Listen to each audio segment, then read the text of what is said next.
Hi, everyone. How's everyone doing? We're excited today to talk with our friend Chris Galizio. And we're just going to go through and just talk about the macroeconomic updates and stuff, what we're seeing now, what we're seeing today, and what we want to see, what we hope to see. But yeah, we're Twin Shores Capital, and we really hope you like, share, subscribe, and please remember that not everything you hear here is a financial advice. This is all purely for discussion and education-based purposes. No worries. Awesome. Yeah, Chris, thanks for coming on, man. Good to see you again. Thanks. Good to see you. Why don't we just start off? Do you want to give everyone a little bit about your background and what you've been working on? Sure. So I've been in the investment business for 30 years. Way back in the day, in the 90s, I was running emerging markets, which was a great training ground because you see macroeconomics happen really quickly. Eventually, I shifted to the US, ran a growth fund for Pioneer Investment, then got a godfather offer to leave to go to Fidelity. Fidelity gives you these offers, and it's sort of like, okay, you have no choice. I went there. I grew a fund from 20 million to 7 billion, so it worked out. I shifted, left Fidelity, ran a hedge fund called Focus Capital, where I wrote a white paper basically describing the macroeconomic situation called the $340 trillion problem, basically describing the dollar system that we're living in. Things have gotten crazier since then. And so I ended up leaving that. And I realized after a while that nobody reads white papers. So I decided to make a movie called Money Game. To describe to everyone in a movie that's basically a combination of Good Will Hunting, because it has a mentor relationship, meets The Wolf of Wall Street. So, which is a movie we think everyone will see. Those are two of my favorites, man. Those are great movies. They are great movies, and we have the best characters in Money Game. We've already shot the movie. So I may be quoting in this presentation some of the discussion that we have from Gardner to explain how broken the system is. Here's the premise of the movie. When interest rates go negative, all assets are worth infinite. We all know as interest rates fall, asset prices rise, right? But nobody ever thought about what happens when interest rates go negative. The professor in the movie is going to turn. He's going to say, when interest rates go negative, my coffee is worth infinite. My desk is worth infinite. My chalkboard's worth infinite. Does that make sense? Right. Of course, the students are going to sit there and say, of course it doesn't make sense. He's going to say, who here will give me $152? Because interest rates at the time when we were basically shooting the movie, or the way we were thinking about the movies, was March 2020, when interest rates were 0.66%. And he's doing the math on that. 1 divided by 0.66 is 152 years, right? And so he says, who here would give me $152 today if I give you $1 forever? And one of the students, the wise ass students, stands up, raises his hand and says, I'd be dead by then. To which the professor says, correct. Right? So what you're seeing, but so since then, interest rates, now we're watching the craziest things we've ever seen in markets because interest rates went negative. And so when interest rates go negative, you're seeing there's literally a deli in New Jersey that has $5,000 worth of revenue that recently was trading at $115 million. But why is just so everyone understands the business model there, they sell pastrami and potato chips, right? And they have $5,300 in revenue, and it was trading at $115 million. I would argue, why is that any different than Amazon.com, which lost $45 billion over the last 4 quarters and trades at 1.5 trillion. My belief is what happened is when the Fed intervened in bond markets, it broke the ecosystem of capitalism. Right? And when was that intervention? 2008, would you say? The intervention was 2008. And I would argue that once you hit COVID, so here's the macroeconomic setup. So in 1980, interest rates were 18%. They fell all the way, as we know, to 0%, right? The Fed intervened in bond markets in 2008, but then when COVID hit, they couldn't cut rates anymore because rates were already 0. So all of a sudden, the money printing went off the charts, right? I think at the beginning of COVID, the money supply M2 at least was about 16 trillion. Now it's about 22 trillion. So they added 6 maybe even $8 trillion in money printing, right? Because what they're doing is they're trying to pin interest rates at a low rate, because if interest rates ever rose back up to 10%, you'd see a massive crash in the markets, right? So the way I kind of describe it is Phil Knight from Nike had a quote one time. He said, everyone was always waiting for the next Michael Jordan on the basketball court. And little did they know he was walking up the fairway. That was referring to Tiger Woods, right? They were looking on the basketball court, but it was actually on the golf course where it happened. So everyone's waiting for the stock market to fall. I just think it'll be the dollar that will fall, right? Because an analogy I've heard from one of the macroeconomists that I like, Luke Groman. The analogy is this: Lois Lane falls out the window, right? Superman dives and goes to get her. He grabs her and says, "I got you," and Lois Lane says, "Yeah, but who's got you?" Right. Right. Who has the back? If the Fed's controlling everything, and I think what we have here is we have the greatest groupthink in financial markets history. So the professor in our movie is going to raise a book. It's called the Efficient Market Thesis, and he's going to laugh, and he's going to say, "Smart people thought the world was flat once too," right? Because we're trying to point out that you're watching things that don't make sense. We all know that GameStop is a bankrupt company. Nobody buys their games at GameStop. We all buy them online, but it trades at $15 billion, right? Like Hertz is bankrupt too. At Hertz, what was the one that? Oh, how about have you seen Revlon just went from $1 to $8 after they declared bankruptcy? Right, they just defaulted on their loans. Did you see Cineworld, which is a theater company in the UK, just went bankrupt, but AMC is trading at 15 billion, right? So nobody's going to movies. The companies are losing money, and yet these companies are in the US at least are trading at massive valuations. I think so. People ask me, Chris, why did you do the movie? I know how the movie ends. My coffee goes from $3 to $30. All of a sudden, everyone starts turning to an authoritarian leader to save them because inflation is going crazy. And what I want them to do, and they start blaming the capitalists for the price of coffee. What I want them to do is actually not blame the capitalists, but blame the central planners. So, and what I mean by that is Jerome Powell, the head of the Fed, the head of the Treasury, Janet Yellen. It's a central planning from banks and from the government that has failed people. Well, I think there's a bigger issue here. We all know prices are going through the moon, right? We were just, Chris, not even 20 minutes ago, we were talking about how the price of beef is going to be at $50 a pound. Right. But we all know prices are going up like crazy. And yet you can buy oil companies today at 50 cents a barrel. Why? Or you can buy Petrobras right now at 40% dividend yield. So on the one hand, you can buy AMC that doesn't make sense, or GameStop that doesn't make sense at 15 billion, or Amazon, or on the other hand, real assets have never been cheaper. So we have a dichotomy.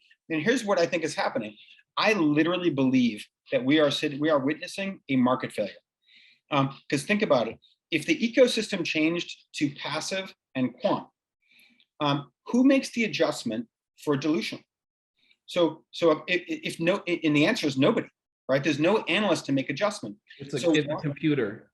Correct. So if you're Tesla and every quarter or every year you're issuing 10% more shares, who makes the adjustment?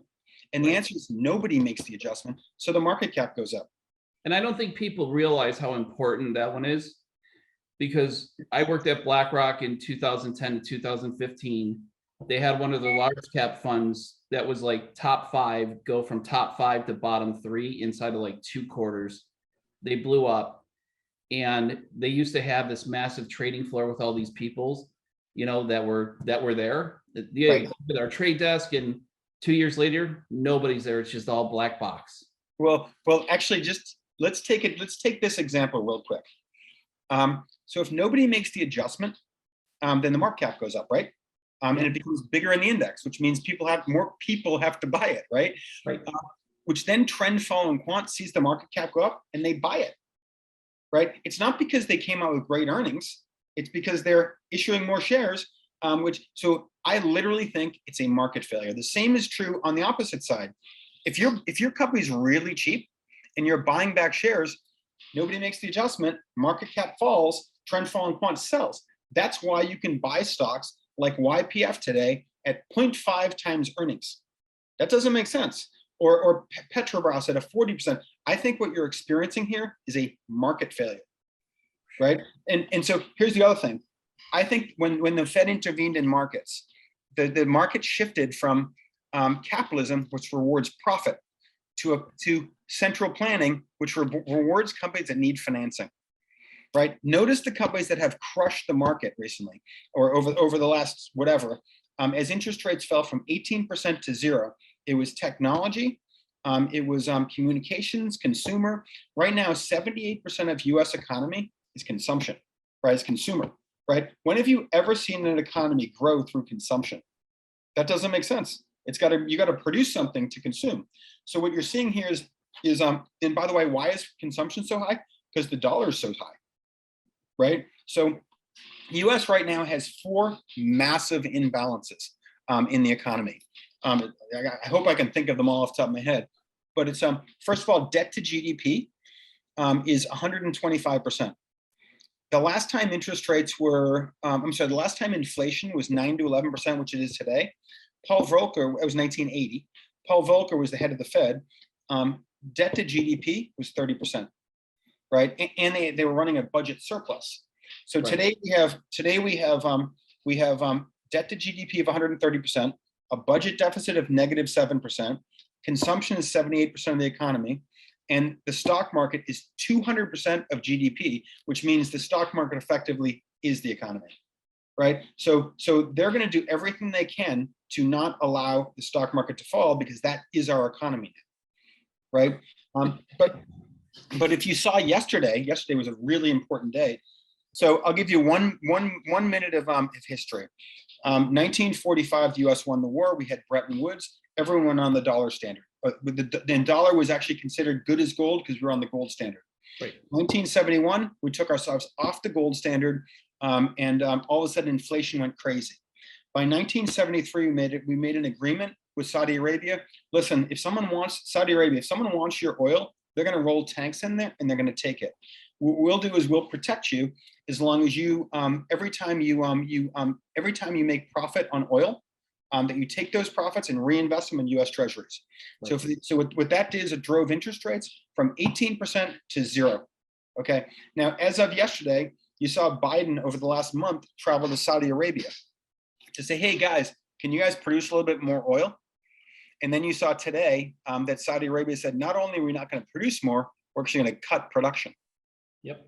So that's a big signal that we are no longer on the dollar system. We're no longer on the petrodollar system. Another thing you can look at to determine if we're still in the petrodollar system is just look up where Saudi Arabia buys its fighter planes. It's buying them from Russia now, right? So now you're seeing a block of countries. So you're seeing a block of countries. You have, on the one hand, you have the currency block, which is the US, Euro, UK, and Japan, who all work together. And notice 3 of those don't have any commodities. Japan has no commodities, UK has no commodities, and Europe has no commodities. The only one in that system, the kingpin of the entire system that has commodities, is the US, right? But if you can keep currencies strong, you can keep commodities weak, right? Right now, commodities are at a 120-year low versus financial assets.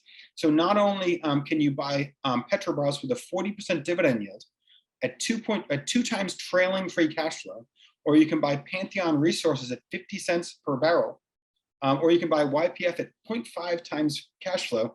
But I believe the oil price is massively mispriced. Not only that, if I'm right that we're not on the petrodollar system, we go back to that analogy of Superman. Who has the government? What is the dollar worth? If the dollar's not backed by anything, what's it worth? I can go get a roll of toilet paper from one of my bathrooms. Exactly. But that's the scary thing, Chris, because you have generations of people that have been trained to use the dollar as their safety net. Right.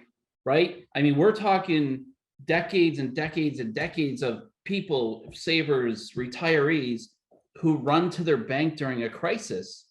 Right. And so we're experiencing a complete market failure, and people are running to the worst place they could possibly go. 100%. You're actually, if you're running to the dollar, you're running into the fire.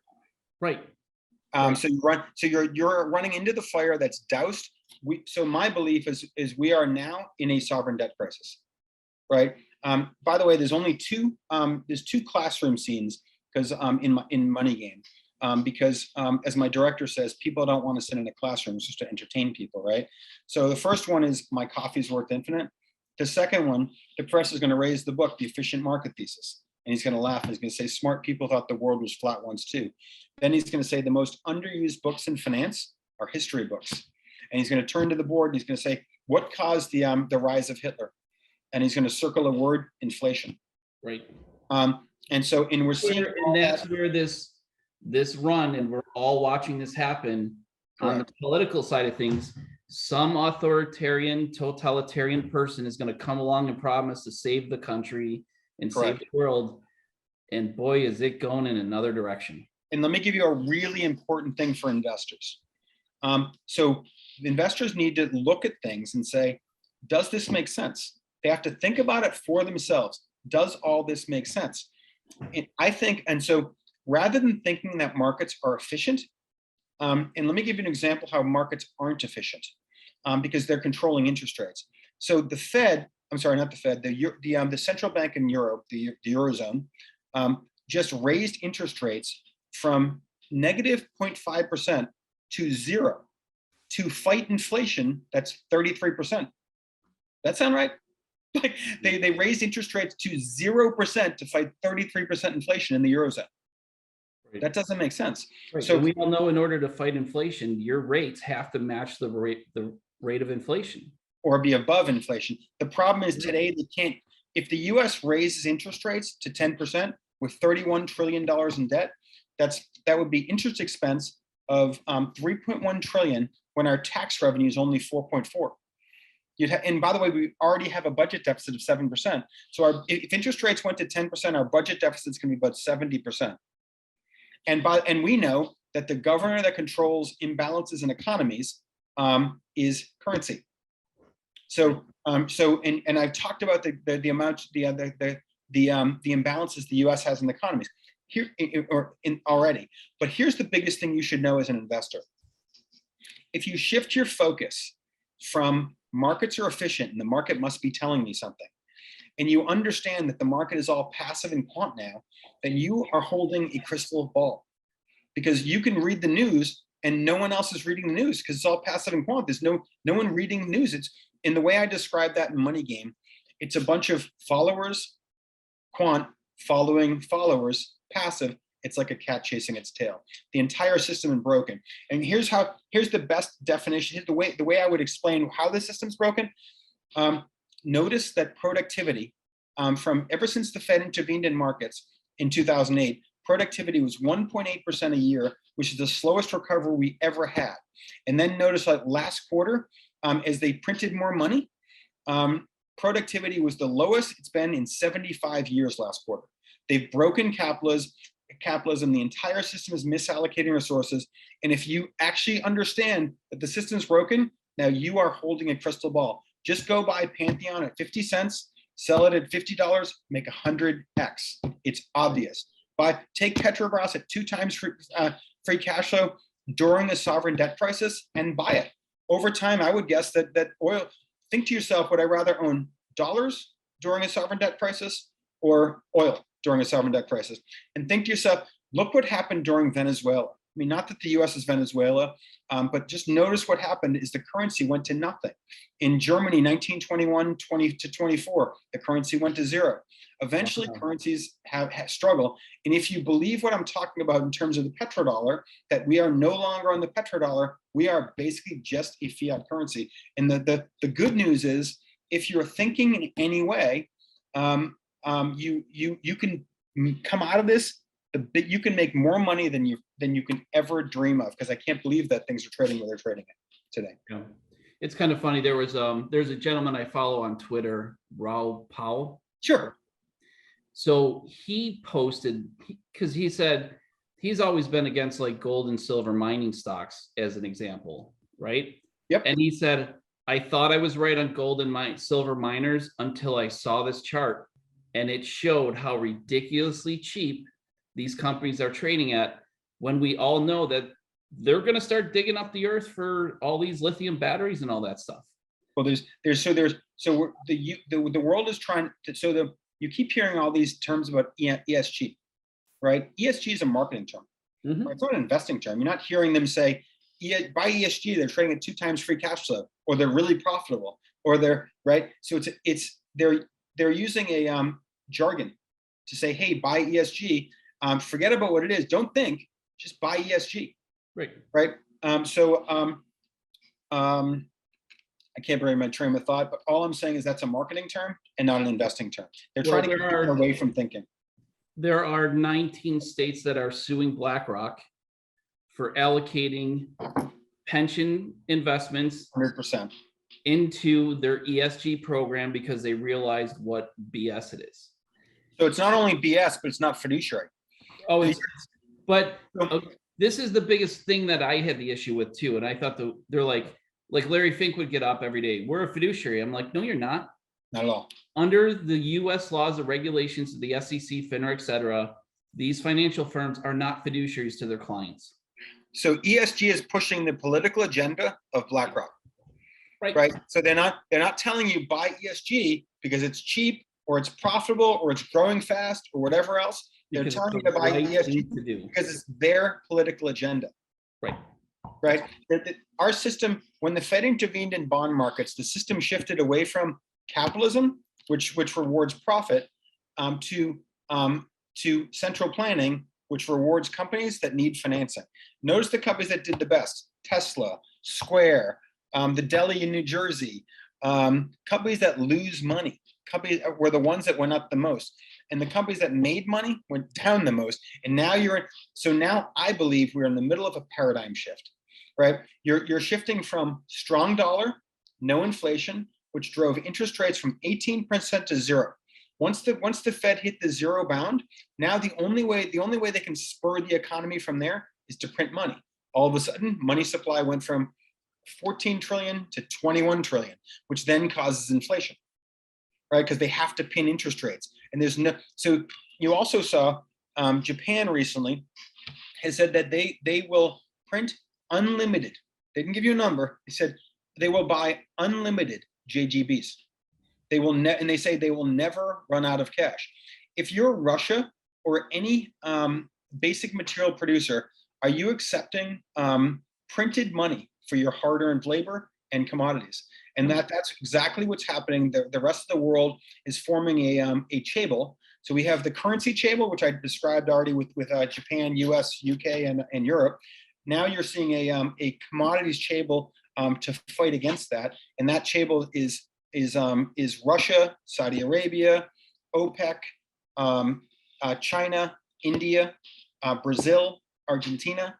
So you're seeing and so you're seeing all these. So the most important thing to watch today is geopolitics. Right. Notice the two, because the only reason GameStop is trading at $15 billion because we had a strong dollar with no inflation, and now we're having a paradigm shift. I think we're entering. So what I say in terms of my movie is Money Game will timestamp the biggest currency transition over the last 100 to 200 years.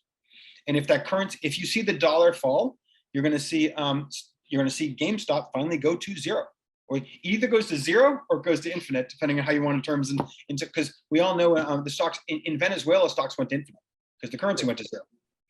Right. So there you go. But you didn't want, as an investor, you didn't want to have investments in Venezuela. You didn't want to have stocks or bonds.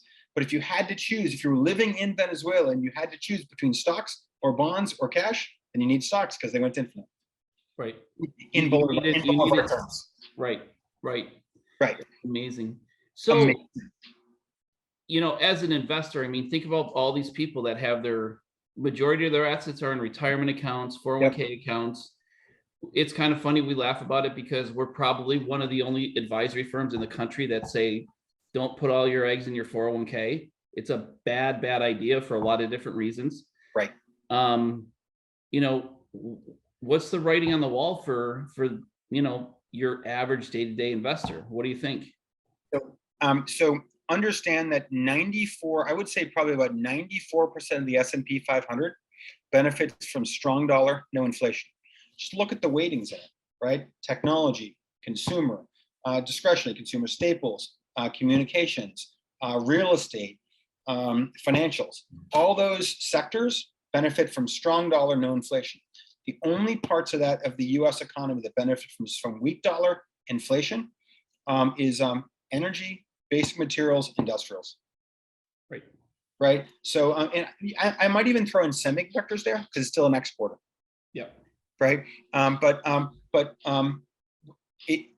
To have your money, this whole 40% put 64% blindly into the index and then 40% into cash or bonds. So why would anyone ever buy a bond with a negative yield? And that's what you're doing. By buying bonds today, you're buying a negative yield. Why would anyone do that? Especially when you're watching. I've never seen commodities cheaper than they are today. You can buy commodities at, like I said, as cheap as 50 cents a barrel on oil or 0.5 times trailing free cash flow. That doesn't make sense. How can that possibly be? And my answer to that is the entire ecosystem of capitalism is broken. It's kind of a big deal. That's a little bit of a big deal, seeing that we all kind of grew up with this thing. Right. But there's honestly, you can't argue it. Nobody can argue it because they go to, well, Amazon, they're eventually going to be really big. You're going to tell me one of the 4 biggest companies in the world isn't at scale? Why are they losing $45 billion over the last 4 quarters? And by the way, they're going to grow into it. Well, the last quarter they grew 7%. So when are they going to grow into it? Like with inflation at 9%, so they're growing less than inflation. Right. So and they're losing money, and we all know what that. Just investors should ask themselves: am I willing to pay $1.5 trillion for the right to lose $45 billion a year? Because that's what you're doing when you're buying Amazon. Sounds like a terrible idea. Right. But I mean, what was the other one? What was the other one? Was it Domino's or Papa John's? Is the same way, right? So many. I could give you 40. I could give you 200 companies in the S&P 500. As a matter of fact, I think most of the tech companies, if you include stock-based comp, most of the tech companies in the U.S. lose money. So I can give you is an infinite amount. Like it's so many, right? But understand, if the U.S. dollar loses global reserve status, that the entire system changes, because 85% of global markets are in those 4 countries right now. It's US, Japan, UK, and Europe, and 85% of global markets. So I believe you're going to have the biggest shift in history. And if you ever, one of these times, you should show your clients the chart of financial assets versus commodities, because the commodities are at 120-year low, and I've never seen it like that. And honestly, I'm not nearly as diversified. I'm not that diversified anymore because I'm very convicted in what's going on. Right. So I just to diversify across every sector, to me, no longer makes sense. It doesn't make sense. No, and it's hard too, because when you're watching a lot of this stuff happen, right? Like the fiduciary standard and traditional standard and the traditional wealth management side it's that 60-40 model: asset allocation, dollar cost average. 100%. You'll have a ton of money at retirement that you're going to live off of, and everyone's waking up to the fact that is broken. Correct. It's broken and it doesn't work, and a lot of people are going to feel the pain of it when it's too late, right? 100%. Let me ask you this question, and guys, chime in if you have questions, by the way. Is there any chance to save the dollar and the system? I don't think so, honestly. And that's part of the reason I did Money Game, because I want to show them, I want to show people that they need to do something else. They need to buy real assets now, right? So we're at that point. So notice how the entire economy isn't growing anymore, right? Productivity was, I don't even think the Fed understands this, because the theme of my movie, let's go back to my theme of my movie. the theme of money game, capitalism requires risk to allocate scarce resources. Right. Risk being interest rates. If you remove risk from an ecosystem, here's how we explain it in money game. What would happen if I remove, the professor's going to turn. He's going to erase the word risk from the board. What would happen if I remove risk what would happen if I remove risk from capitalism? He's going to say, let me give you an example. What would happen if I remove the lions from the savannah? And one of the students raises his hand. Well, the gazelle population would explode, passive investing. Right. But then they'd be competing for scarce water resources and die off. And the professor turns and says, correct. And when the Fed intervened in bond markets, they broke the ecosystem of capitalism. So now the ecosystem's broken. Productivity growth was the lowest it's been in 75 years. And how do you get away from it? The entire system now is investing the smart money of the people who invested in GameStop or AMC or Tesla. Those are the smart money today, right? Right. They broke the ecosystem. The smart money were the guys who bought the deli in New Jersey for 10 million and sold it at 115 million. That's the smart money. Right. So what I'm saying is so they shouldn't be looking at the stock market as a judge. Imagine professors from the University of Chicago, smartest people in the world, using price movement from a manipulated market to measure efficiency rather than looking at the impacts from the real economy. That doesn't make sense. They use the price movement. So they're using price there in the. So we all remember the repo market spike, right? Yep. So repo market spiked to 10%. The Fed stepped in and bought every single bond. They didn't buy a few of them. They nationalized the repo market because they couldn't allow interest rates to go up. Right. So they removed risk from the system. Then when COVID hit, they started printing money like crazy and things went up like crazy. By the way, the exact same thing happened in Germany from 1921 to 24. People were basically just trading pieces of paper and then the entire system stopped. Nobody was thinking about work or doing anything. They were just, the entire society was obsessed with trading pieces of paper. Does that sound familiar with Dogecoin? And I'm going to make we're going to make out of here. Dogecoin or AMC or Square, take your pick. All these companies that just don't make sense. Well, and that's the other thing too. The biggest things on the media this week.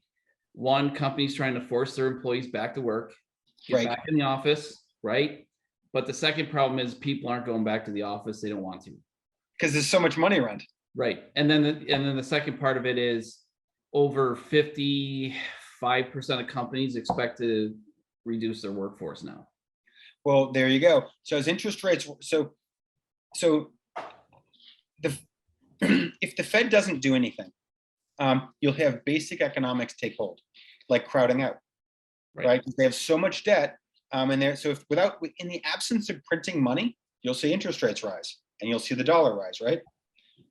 But at what point does the Fed stop that? Because we're seeing how painful this is to go to 3% interest rate. By the way, if we go to 5%, the Fed can't afford it because it's going to cause bigger budget deficits. If interest rates just simply go to 5%, our budget deficit is probably about 17%. So there's even a bigger imbalance, right? Right.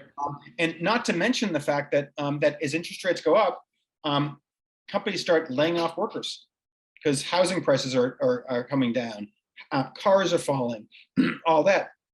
At some point, I believe that the Fed's going to have to reverse course and print money. If they do, you're going to see commodity prices much higher, and and knowing that the dollar is no longer backed by anything, we're not on the petrodollar system anymore. So if we're really not on the petrodollar system, then this system could be in pretty big trouble. Now, the good news is the US can produce anything, whereas Venezuela can't.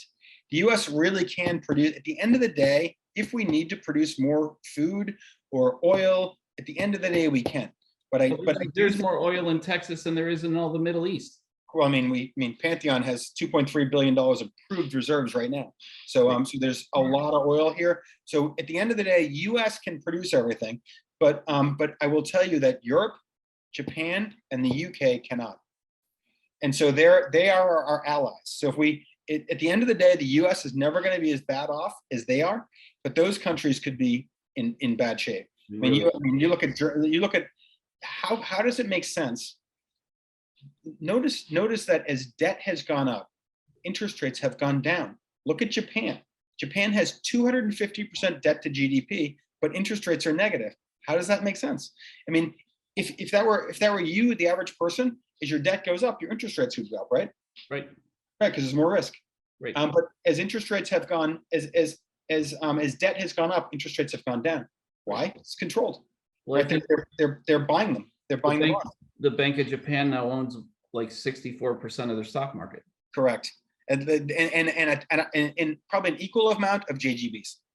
So the whole thing is being manipulated and controlled, which gets back to my point. You are not living in a capitalist society, right? The fact that Amazon trades at $1.5 trillion and Bezos has however much money he owns isn't because he earned profit. It's because the Fed controlled interest rates and drove the price up. They lose money. Well, he can fly a nice rocket into space now with which is a misallocation of resources. Right. Right. Just like GameStop, just like all of these companies were misallocating resources. But right. I mean, look at Elon Musk and SpaceX. We have a car guy or a computer chip guy going to space, and our astronauts are not the ones going. Like, how does that make sense? Right. It's just a waste of money, right?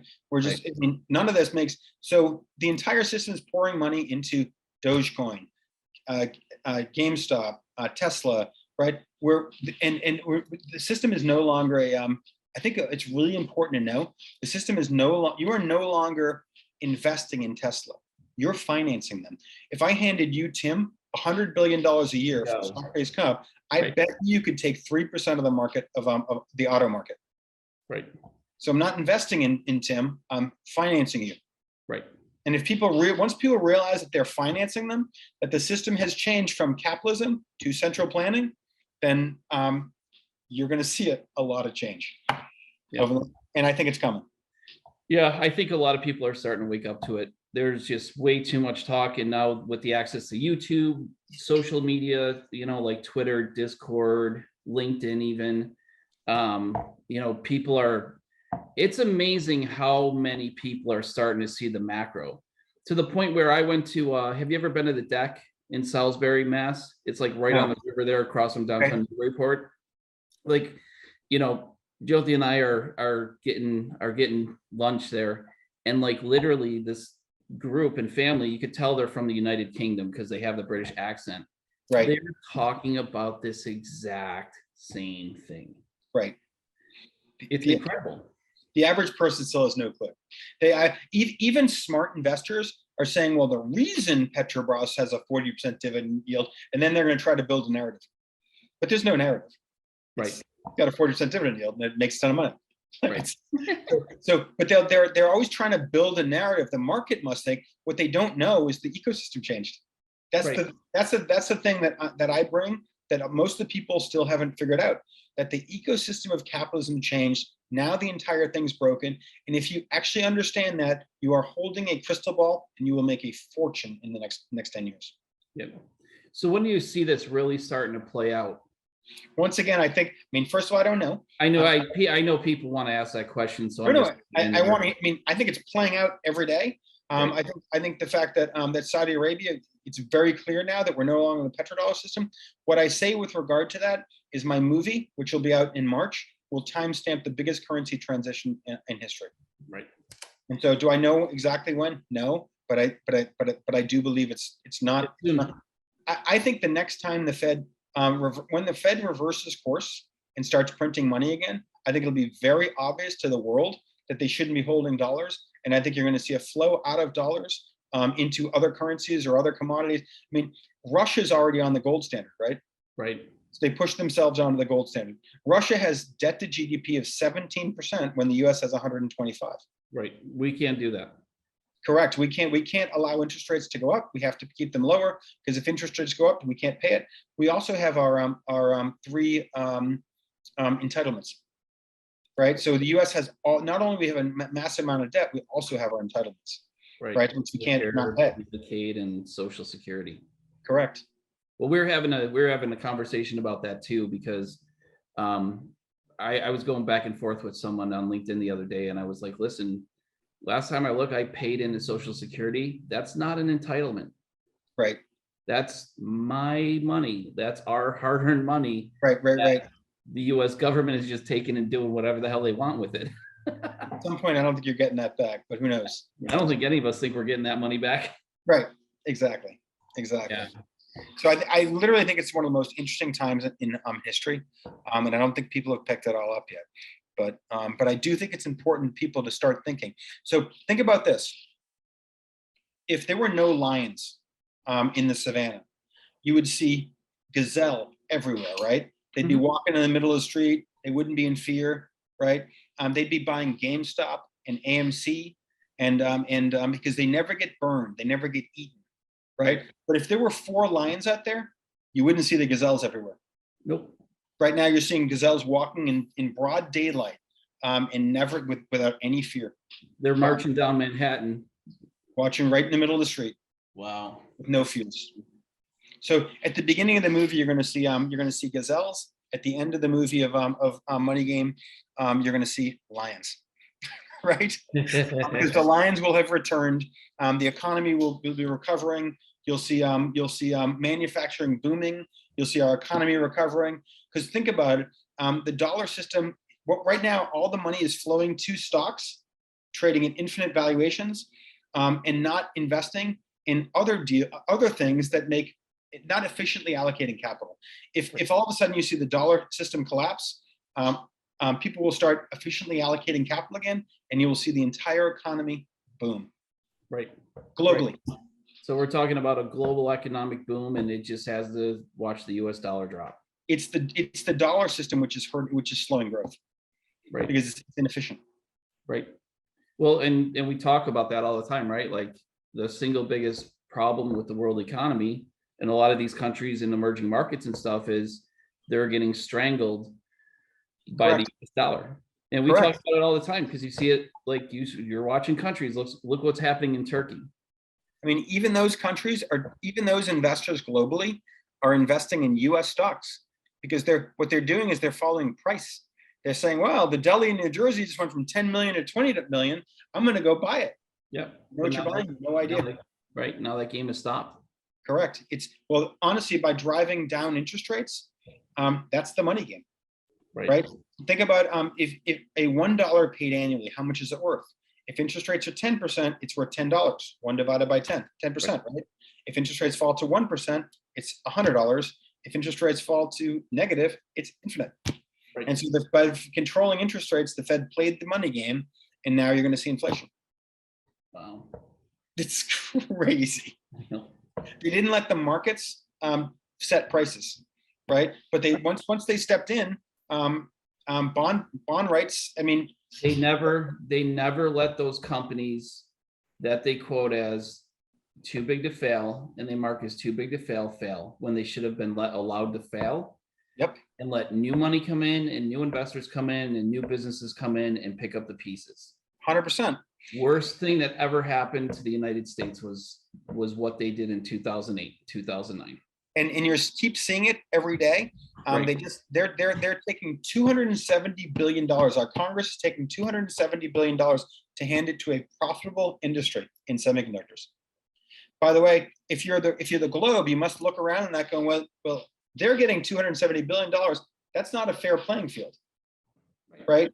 So and by the way, it's not just them, but if you're a privately held semiconductor company, you're getting zero. But if you're public like NVIDIA or all these other guys, you're being handed $270 billion of taxpayer money. Does that make sense? That is not capitalism anymore. That is central planning. Right. Sorry, guys, the dream of the U.S. is dead. No offense to you and your children. Well, honestly, that's the point of making this movie is to show that the system is no longer capitalism. And for me, I don't want my daughters living in a centrally planned economy with Hitler. That's why I made the movie. I mean, that's what it comes down to. I know how the movie ends. It ends up with everyone blaming the capitalists and turning into an authoritarian leader. And I wanted them to blame the central planners and return to capitalism. Man, and that conversation is happening all across the board now. I'm not sure if everyone's understanding it necessarily. I'm not sure if everyone really puts all the pieces together. Not yet. Not the majority, no. But so in like my network and stuff, that exact situation they were talking about you're going to see politically the highs of the highs. You're going to see wide swings between Democrats and Republicans, and everyone's going to be like, this is complete nonsense. And then here comes that savior, if you will, and that's when all hell's going to break loose. 100%. Right. I'm the same way. You know, I have 5 kids, man, and I'm already teaching them that this is not the place to be long term. Well, I mean, who knows? But But you have to be open to, hey, man, this whole thing is changing. If we can't recover it, you know, you got to be thinking elsewhere. I mean, we have to get this whole system, and it's not just the U.S. system, the global system has to return to capitalism, right? It's pretty clear we're not living in a capitalist society. We're living in a centrally planned economy. But so that's where we are anyway. Oh, that's awesome. Well, Chris, I appreciate the time and thanks for coming on. No worries. With us. It's a lot of Great fun. hearing about your movie and everything. It's so much fun, isn't it? When can we get our exciting. preview? We should be done with the movie by December. I'm actually talking to Rush right now to try to get Tom Sawyer as our opening song. That's awesome. I mean, because Tom Sawyer is the average American, right? It's Oh. today Tom Sawyer, right? So it's talking about the average American, and our story is about the average American. Right. Yeah, I mean, we're working on a composer right now. We have some great ideas with that. We're working on soundtrack, but we should have the whole movie. By the way, Tim, you guys are welcome to join us for the preview, which hopefully is December, and then we'll be hitting film festivals after that. Yeah, we're in for sure. Yeah, I love Rush too. I was at their R30 tour down at, I forget, it was south of Boston, whatever that big, it used to be Great Woods, I think. Right. And I mean, we had these awesome seats. We were like 10 rows back, and it was just them. It's no other bands. It was just Rush. And for 2.5 hours, they just crushed it. Oh, I mean, there were like, Pert was on the drums and Leifson's ripping guitar, and it's just Geddy Lee's just jamming. And I'm like, these guys can play for hours. They were our unbelievable band. Unbelievable band.